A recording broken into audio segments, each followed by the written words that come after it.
Hello दोस्तों, एक सुहाग गीत गाने की कोशिश करती हूँ। आप लोग जरूर सुने और कमेंट बॉक्स में बताएं गाना कैसा लगा। घर में से ने करे दुआर वजाय के हुन के बिना हो झूलने। घर में से ने करे दुआर वजाय के हुन के बिना हो झूलने। हम गवन मनाही जइबै बिना हो झूलने। हम गवन मनाही जइबै बिना हो झूलने।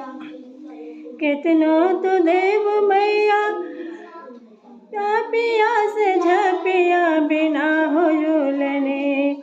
कितनो तू देव मैया झपिया से झपिया बिना हो झूलने। हम गवन मनाही जइबै बिना हो झूलने। हम गवन मनाही जइबै बिना हो झूलने। कितनो तू देव जाजे मुनरी से मुनरी बिना हो झूलने। बिना हो झूलने हम गवन मनाही जइबै बिना हो झूलने। हम गवन मनाही जइबै बिना हो झूलने।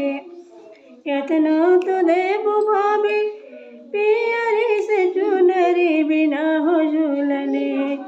कितनो तू सजब भाभी पियरी से चुनरी बिना हो झूलने।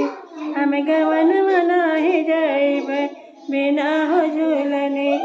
हम गवन मनाही जइबै बिना हो झूलने। एतनी बचन भैया सुनहु न पावल गड़ावे लगल ना।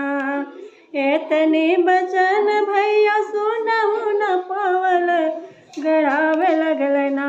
तीन पतिया के झुलनिया गड़ावे लगल ना। तीन पतिया के झुलनिया गड़ावे लगल ना। एक बन गइले दूसरे बन गइले तीसरे बनवना। एक बन गइले दूसरे बनवा गइले तीसरे बनवना। अपने ससुर हवेलिया तीसरे बनवना। अपने ससुर दुआरिया तीसरे बनवना। घर में से निकरे दुआर वजाय के हुन के बिना हो झूलने। घरवा में से निकरे दुआर वजाय के हुन के बिना हो झूलने। हम गवन मनाही जइबै बिना हो झूलने। हम गवन मनाही जइबै बिना हो झूलने। धन्यवाद। ये गाना कैसा लगा जरूर बताएं।